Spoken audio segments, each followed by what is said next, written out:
Celebrating 30 years of phenomenal trend forecasting, 5 times a week, Monday through Friday. Here's Gerald Celente with today's trends in the news.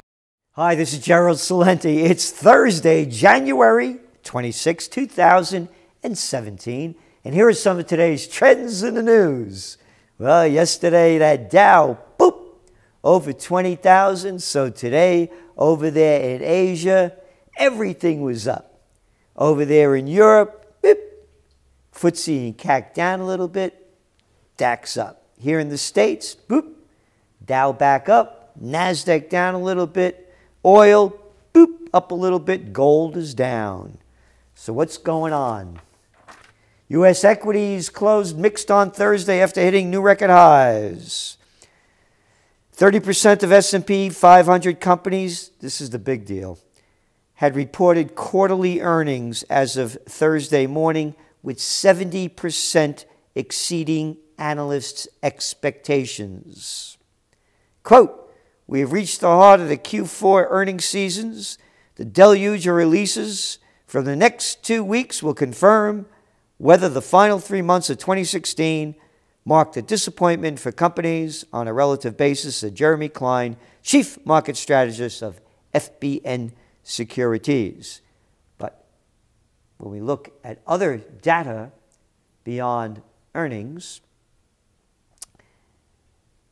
the U.S. IHS Market Service PMI showed the sector expanded at its fastest pace since 2015, hitting 55.1 from 53.9.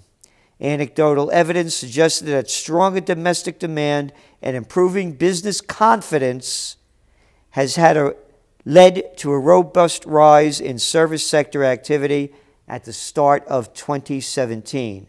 New home sales, on the other hand, they're down over 10.4%. And remember, a number over 50 is growth, under 50 is contraction. So 55.1 on the service sector is pretty strong.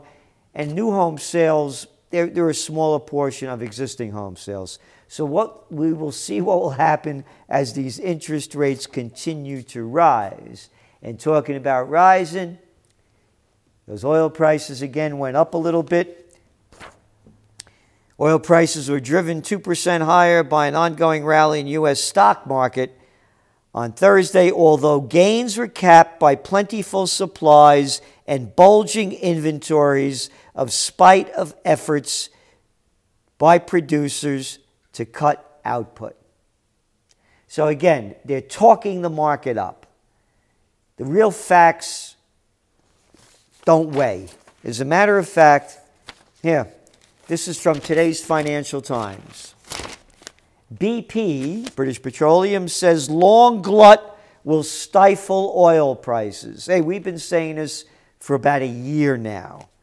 The world is facing a long-term oil glut as producers scramble to exploit reserves before fossil fuel demand goes into decline, according to BP assessment that suggests oil companies should brace themselves for prolonged pressure from low prices. And we agree. That's our forecast, and we're sticking to it, as we're sticking for the one with gold. We said the upside is limited, the downside is too. We see it going down. It could go below 11,000. We don't think so, but it could. So gold slides to 2-week low as dollar rises. Well, again, U.S. rates are going up, so buy dollar and sell yen. Bank of America.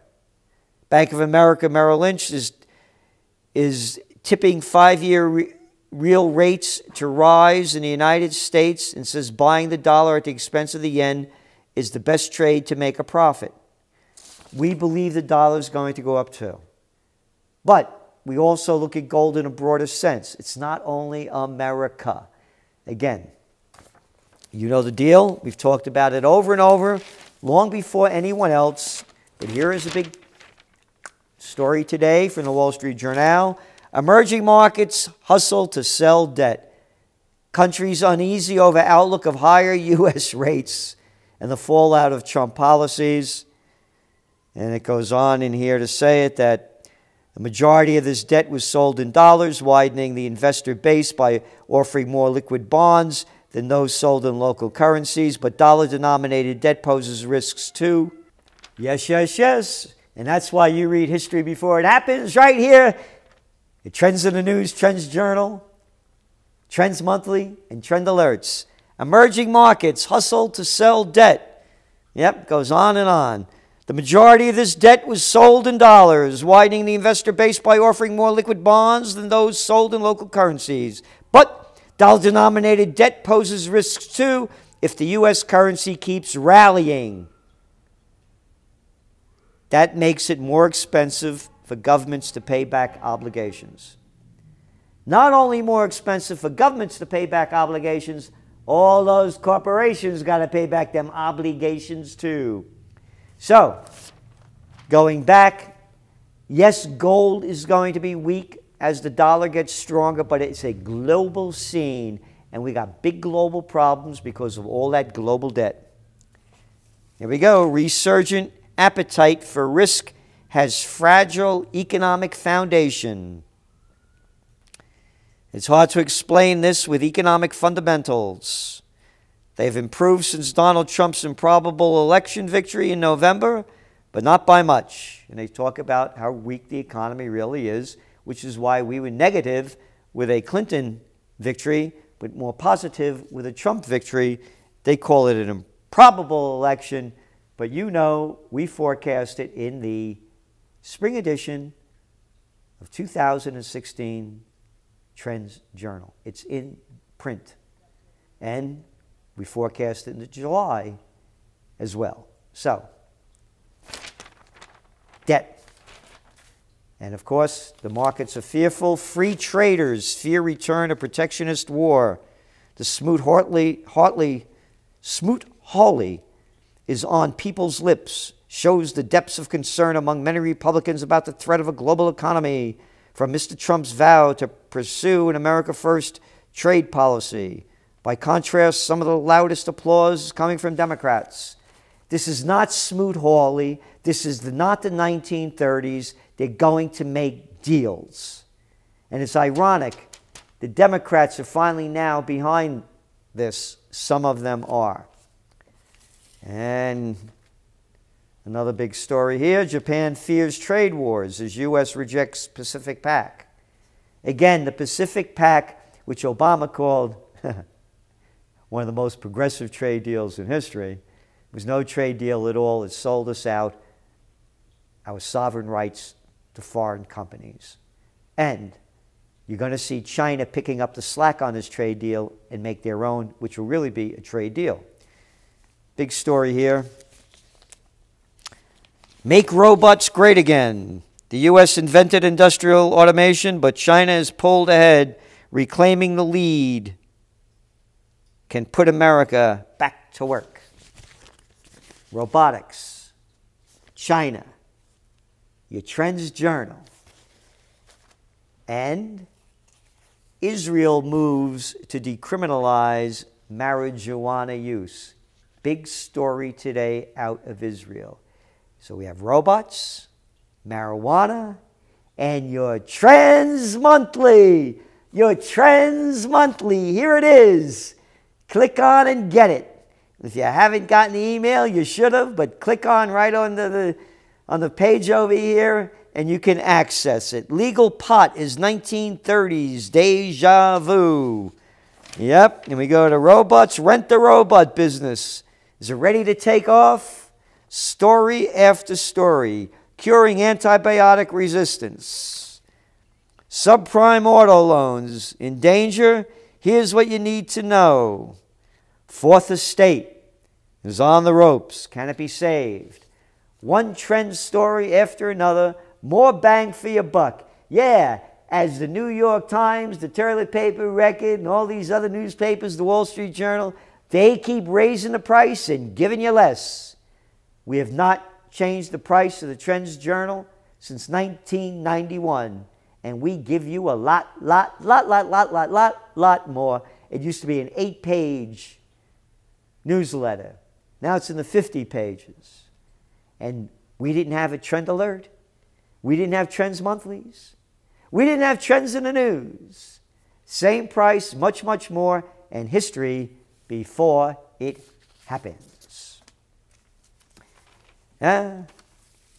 Bill would restrict U.S. nuclear first strike. Newly introduced this week in both House and Senate, a new bill sponsored by congressional Democrats would restrict the ability of the United States to launch nuclear strikes, forbidding a sitting president to unilaterally order such strikes without congressional declaration of war. Hey, how come you Democrats didn't do it under Obama? I'll tell you why. Because you're a bunch of little cowards. That's right. And again, I'm all in favor of this. I don't want nuclear war, no way, no how, because it's the end of life as we know it. So, the legislation is seen unlikely to pass in a Republican-dominated Congress. The question of a policy not to strike first with nuclear weapons has been a contentious one, with President Obama considering a pledge not to do so at all, and several more hawkish cabinet members warning it would be a sign of weakness. Yeah, but you forgot that, right? Yeah. And more war. U.S. strikes al-Qaeda in Yemen on first 3 days of Trump presidency. I read one day yesterday. This is from military.com.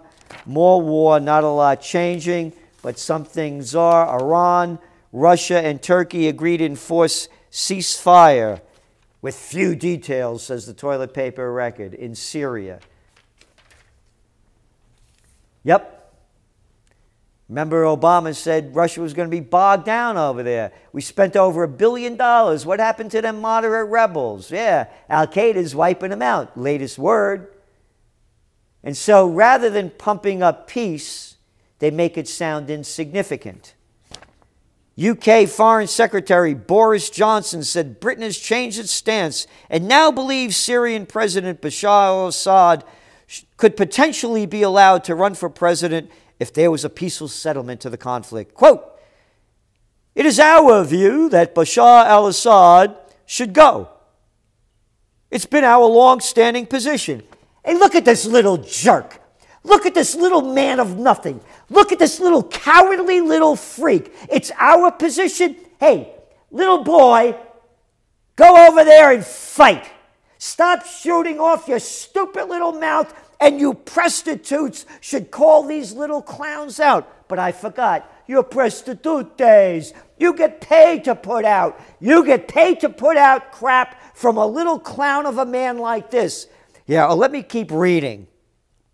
But we are open-minded about how that happens and the time scale on which that happens, Johnson told the Lords International Relations Committee. The Lords, here's to your Lord crap. I'm tired of your sus shit and your Lord crap and little jerks like you.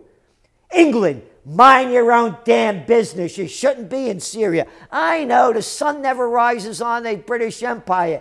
Can't get that trip out of your mind. Any man, any woman that calls to take out another leader, send yourself, send your wife, send your kids, and send your money, or shut your mouth. Who could listen to a little clown of a jerk-off? Oh, no, I got to be proper. He's English. A wanker like Boris Johnson. The stupid media, that's who. Fake news for a little fake fraud. And let me continue. Talking about fake news, fake frauds, and toilet paper. Look at this in the New York Slime today.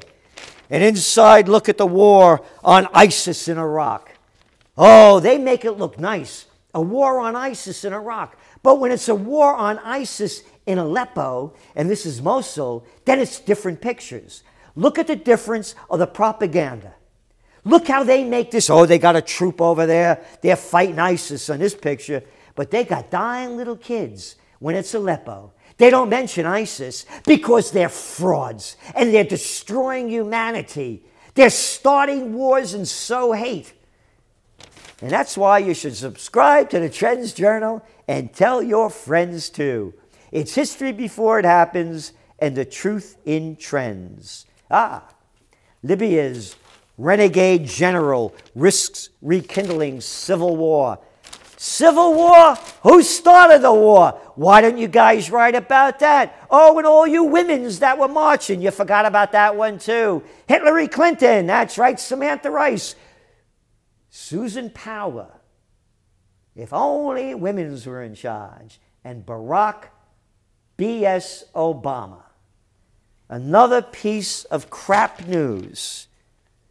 West fears push by Haftar's Russian-backed army will wreck UN accord. The place is a hellhole. There is no accord.